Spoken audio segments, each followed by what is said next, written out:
What's going on, y'all? This will be on part four, I believe. This is part four of I created my Marvel universe, my own pretty much personal MCU. Again, disclaimer: just because I have as my background does not mean all the characters you see in the background are in the are in my Marvel universe. So don't take it as a diss. Don't take it as me not picking your favorite characters or me hating on a character that did make it in a real life MCU. This is just my own personal likings, my own stick to it. Me just showing love and appreciation to the craft and to these characters.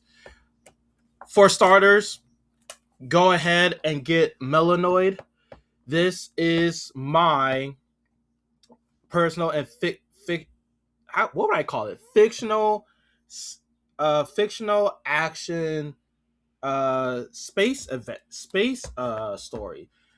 Mostly not space because it's only just one planet. But call it a fiction action story, for guys. This is gonna be on Amazon under Melanoid by Javon D. Bryson. My own personal story.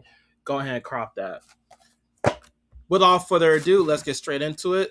If you haven't watched the other parts, go ahead and watch those for more context. If not, if you want to just pause as I'm going through the slides, go ahead and do that. But please go watch the previous videos just for more context purposes. So, as most of us know, the first movie in the slot was Spider-Man, and then it goes into X-Men, and then Captain America World War II, and then it goes to X-Men 2, The Sentinels, then it goes into the Avengers, then it goes to the Incredible Hulk. Now we are now on Spider-Man 2. Spider-Man continues being the friendly neighborhood hero, now crowned as an Avenger. Parker, now a senior in high school, has a better work balance between being a hero and a high school student. Still living with his Aunt May, she introduces him to their new next door neighbor, Miles Morales, who is at first standoffish due to losing his father from the battle between the X-Men and the Sentinels.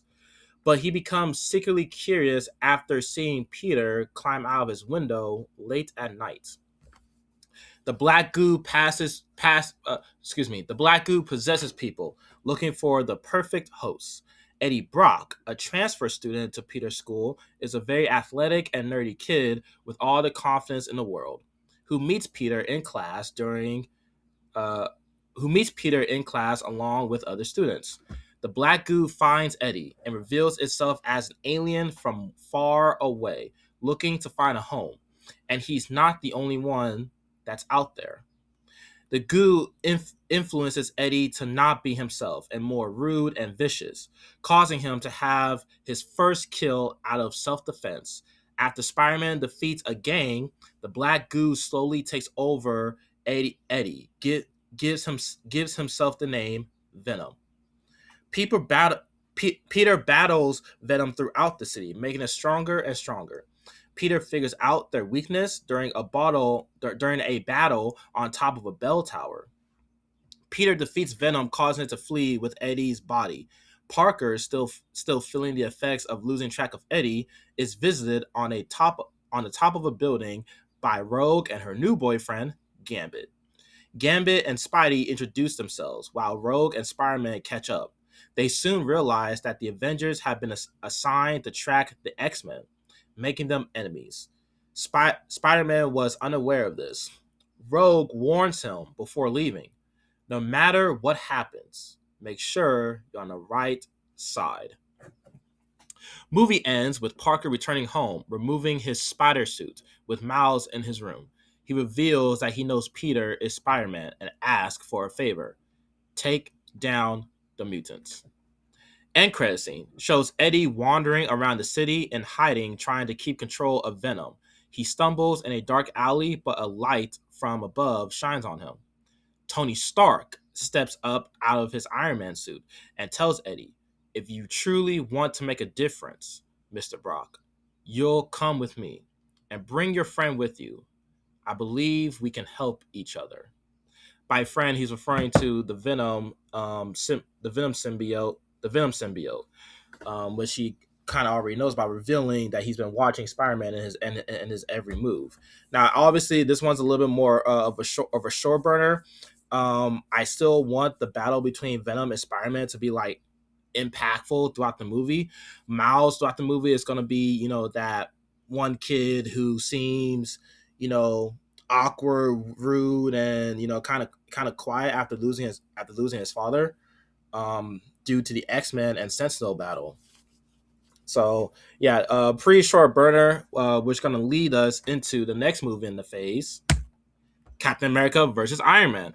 With the Avengers now looked at as Earth's mightiest heroes, but the X-Men looked at as powerful terrorists, Tony spends some of the movie talking to government officials not to destroy the mutants, but to study them and convince them to join the Avengers as personal soldiers. Steve Rogers thinks mutants are as human as us and should have the choice to join. Tony signs the Avengers under government control, which Spider-Man and Cap don't sign, which causes them to go rogue. Clint is assigned to stop Cap from stopping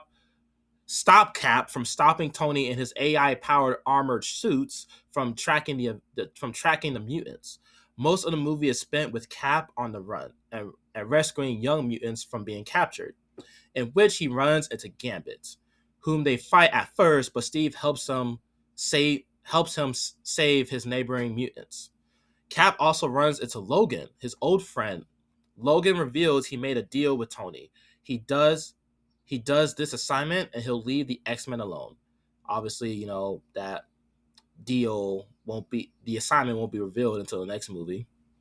Towards the end of the movie, Cap stands in front of a crowd of young mutant protesters, telling the army of armors to leave. Tony, in a suit, lands in, causing a big brawl. Some X-Men members, Cyclops, Beast, Jean, and Storm, join the brawl to save the protesters, destroying the suits. Cap and Iron Man fight in a nearby building, and the fighting comes to a stalemate, but it ends with Cap getting the upper hand, almost killing Tony, but holds back. Cap holds back, sorry. The movie ends with Steve walking away from Tony's beaten up body, dropping the shield in front of him, quitting the Avengers, being Captain America, and he also quits working for his home country. Tony Stark, now the only Avenger, announces Steve has committed treason and Bruce Banner is on the run, and the laws against mutants will continue. Clint resigns from being Hawkeye and an Avenger. End credit scene. Tony meets with Blue Marvel in his cell and makes a deal with them. You help me track down the mutants, I help you get your memories restored. Post-credit scene. Logan is seen running in the woods. He stops and smells. He stops and smells. He hears trees breaking in the distance. He pops his claws and growls and makes an aggressive face. Screen goes black, and a Hulk scream is heard. We're not ending it there. We're going to move on to the next movie in the phase, which is Hulk versus Wolverine. Logan makes a deal with Tony. He brings in the Hulk, and he'll leave the X-Men alone. First few minutes of the movie is spent on Logan tracking Banner town to town, country to country, and finds him in a small town in Canada. After investigating a destroyed town, which at first seems like the Hulk's doing, this mission becomes more personal to Logan. Now that Bruce is killing people and hurting towns. Logan finds Bruce exhausted and tired. Bruce attempts to explain he wasn't the one who destroyed the towns. Logan ignores, which angers Bruce. You were always a weapon, a tool, the agency's puppet. No wonder the X-Men would never accept you as their own. Logan punches Bruce out of anger from this. Bruce's eyes glow green. Bruce hulks out, causing a brutal fight between Hulk and Wolverine. And I want this fight to be just like their animated movie one, but stretched out a little bit longer to make it a little bit more brutal and a little bit more gory in a way. Hulk and Wolverine call a truce as they both well, excuse me. The fight that I messed up there. The fight comes to an end. The fight comes to a conclusion when SHIELD agents led by Maria Hill, Logan, pretty much shooting both of them with tranquilizers and sending them off to helicopters. Logan would then realize he's been set up and used only to get to the Hulk. Tony had plans to lead. Tony never had plans to leave the X-Men alone. He double crosses the agents by taking down their chopper, causing another Hulk out from Bruce. Hulk and Wolverine brutally killed the agents before escaping through the woods. Hulk and Wolverine call a truce as they both go their separate ways, fleeing the scene. And that's all I have for you guys. No end credit scene for this one. This goes straight into the next movie in the phase, which I'm not going to spoil it now. I know that these movies seem kind of quick, but Spider-Man 2 is a pretty simple movie of just introducing Venom.